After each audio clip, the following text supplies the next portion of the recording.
Drama serial इक़्तिदार की next आने वाली एपिसोड में आने वाला है बहुत ही थ्रिलिंग ट्विस्ट। आने वाले एक साथ में आप लोगों को दिखाया जाएगा कि आखिरकार जब मेहरुनिसा को इस बात का पता चलता है कि ज़ैन हमेशा के लिए घर में रिहा होकर आ चुका है, तो इस मामले पे मेहरुनिसा को बहुत ज़्यादा गुस्सा होता है और ये अपनी सास के पास जाती है और उससे बातें सुनाती है और कहती है कि मैंने ऐसा कभी भी नहीं सोचा था कि आप इतना बड़ा फ्रॉड, इतना बड़ा धोखा भी हमारे साथ कर सकती हैं। आखिरकार तुमने ऐसा क्यों किया, मुझे बताओ तो सही। ये बात जब यहाँ पर फ़ौरन सुनती है समन चाह, तो वो इनकार कर देती और कहती है कि देखो बेटा, तुम अपनी जो औकात से ज़्यादा बढ़ रही हो। तुम्हारी इतनी औकात नहीं थी कि हमने जब आपको वो औकात दी, आपको मकाम दिया और आप हमारे सामने ऐसा की बात करें।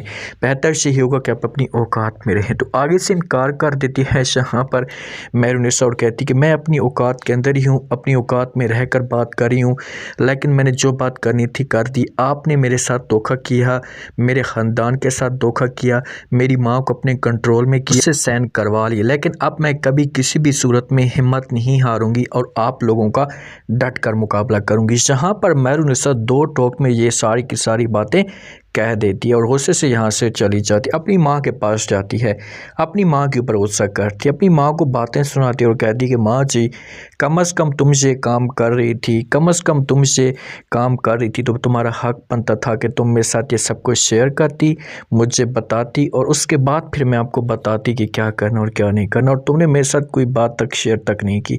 ये बात जब माँ सुनती है तो समझाने की कोशिश करती है और कहती है कि देखो बेटा, मुझे इस बात का अंदाज़ा है, मैं मानती हूँ, लेकिन वो बहुत ही ज़ालिम लोग हैं। उन लोगों को आप जानती तो हो कि वो किस तरह के हैं, इसलिए मैं आपसे रिक्वेस्ट करना चाहती हूँ, आपसे इल्तिजा करना चाहती हूँ कि आप ये सब कुछ भूल जाएं, अपने दिमाग से निकाल दें और अपने आप को एडजस्ट करने की कोशिश करें। आगे से मेहरुनिसा अपनी माँ को इनकार कर रही थी और कहती कि माँ जी, तुम तो उनसे डर चुकी हो, लेकिन मैं लोगों से डरने वाली नहीं हूँ। मैं लोगों का हर सूरत में मुकाबला करूँगी और मैं देखती हूँ कि कैसे जो मैं इनको मुँह तोड़ जवाब देती हूँ। समझाने की कोशिश करती है, बार बार कहती है कि आपको हर सूरत में जो वो ये सब कुछ छोड़ना होगा, लेकिन मेहरुनिसा भी अपनी ज़िद पे कायम और दायम होती है और अपनी माँ को इनकार कर देती है और कहती है कि तुमने जो कुछ भी करना है करें, लेकिन मैं पीछे नहीं हटूँगी।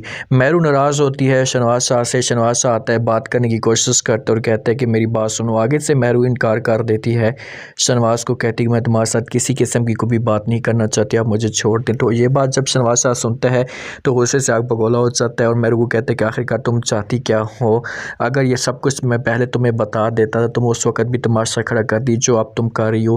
क्योंकि मेहरुनिसा शहनवाज शाह को कहते हैं कि तुम्हें जब सब कुछ पता था तो तुमने मेरे साथ बात क्यों शेयर नहीं की।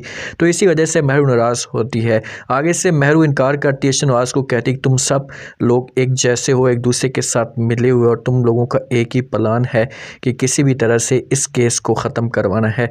ये बातें जब शहनवाज सुनता है तो शहनवाज को गुस्सा तो आता है, लेकिन मेहरू वहाँ से चली जाती है। अब मेहरू अपने कमरे के अंदर मौजूद होती है, आ रही होती है, ज़ैन बाहर निकलता है तो मेहरू का हाथ पकड़ लेता है और उसको तंग करने की कोशिश करता है। तो मेहरू से सब कुछ बर्दाश्त नहीं होता और मेहरू मजबूर होकर एक ज़ोरदार प्यार से तमाचा ज़ैन को मार देती है और जैसे ही ज़ैन को ये थप्पड़ लगता है ना, तो उसके बाद ज़ैन के होश आवास खो जाते हैं। उसे इस मामले पे यकीन तक नहीं होता कि मुझे भी थप्पड़ लग चुका है। तो यहाँ पर मेहरू शहनवाज को ज़ैन को औकात दिखाने की कोशिश और कहेगी कि ख़बरदार, अब अगर तुमने कुछ ऐसी हरकत करने की कोशिश की तो तुम्हारे लिए अच्छा नहीं होगा, तुम अपने काम से काम रखो, तुम्हारा जो काम है वही करो। तो यहाँ पर ज़ैन को भी बड़ा गुस्सा आएगा और ये फिर आगे से जो फ़ौरन जवाब देंगे हमारी मेहरू को और कहेगी कि इस चीज़ का मैं बदला तुमसे हर सूरत में लेने की कोशिश करूँगा। अब देखते हैं कि क्या होता है नेक्स्ट।